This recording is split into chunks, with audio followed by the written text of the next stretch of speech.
In this ukulele video, we are going to solve the mystery high G versus low G.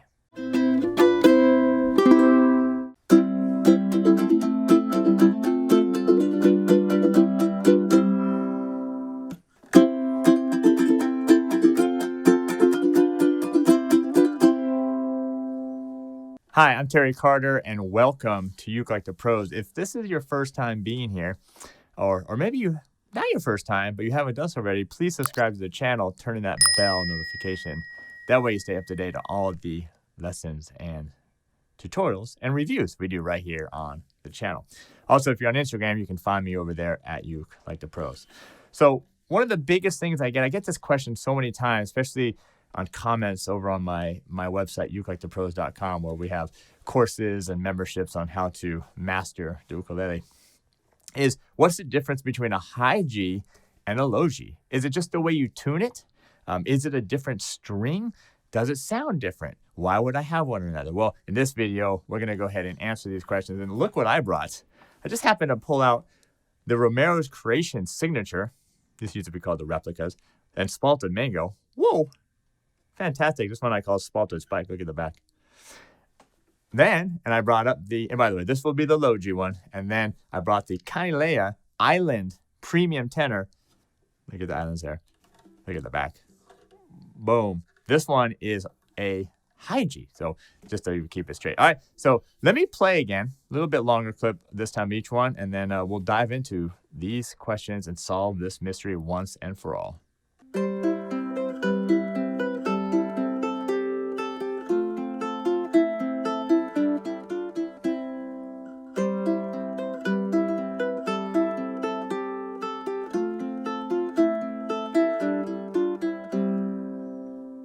All right, so that was the low G. Let's go ahead now and hear the high G.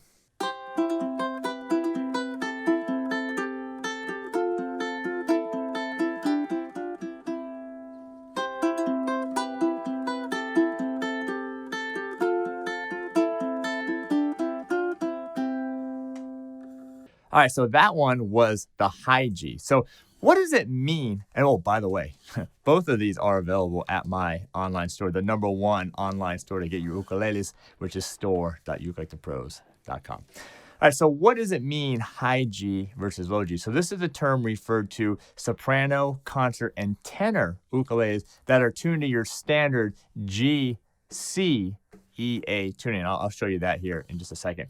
And you have the option of doing the high G, which is this one, and the low G, which is this one. So let's solve that mystery, not only what it is, but also the sound of it. All right, so let's start with the high G. This is really like traditional sounding. This is like Hawaii is very traditional in this music using a high G. And so what it is G, and that's a high G, and you'll see the difference on the other one, C, E, and A. And so this is real standard tuning for these ukuleles. Again, soprano, concert, and tenor. But now listen to this. Now, what the high G means, if you notice when you go to the strings, each string gets lower in sound except for that one. That gets higher. Da, dee, da, dee, and then it jumps up. That's a high G. And what that means is it's actually a different string. It's a thinner string than the one that has the low G. And it's great for strumming. Gives that really traditional sound. It's great for that finger picking piece that I played, which again is actually that's one of my pieces that's available in the fingerstyle mastery course, which is over at ukelikethepros.com. So it's great for that as well. It does lack, though, a little bit of if you need this, right? If you need that low G or this,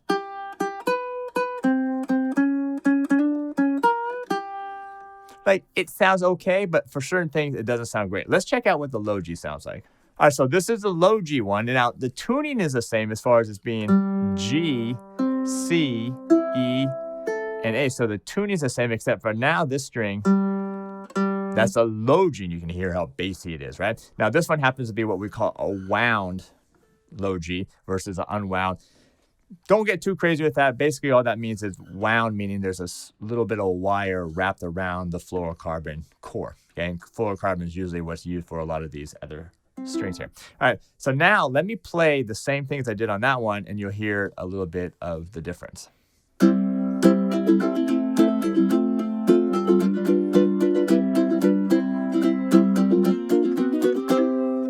So it offers a little bit more of a bass sound. Now that fourth string is actually thicker than the high G, right? So that's, people think it's the same string, you just tune it up or down. No, it's actually a thicker and a different string. All right, let me do the fingerstyle piece.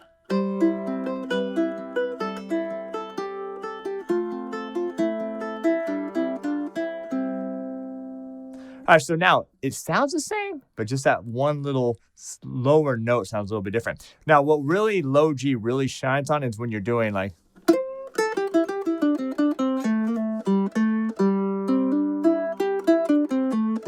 some scales or like it.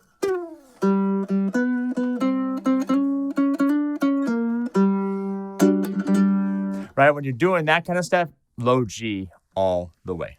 All right, so those are some examples of a low G versus high G. Which one do you like? Which one do you play? A lot of ukuleles come with the high G, but more and more companies like the Romero's Creation are coming with low G. So they're both great. Matter of fact, you should actually have both of them in your repertoire. But really, again, high G and low G. The high G is actually a different string. It's a thinner string than the low G. So it has nothing to do with how it's tuned because it's actually, they're both Gs except for one's a different string. So make sure you do that. And then you have to find what you like, what sound you like. Some people love high G. Some people love low G. I say you have to have them both. So anyway, that's going to do it. That's going to hopefully solve this mystery of the high G versus the low G.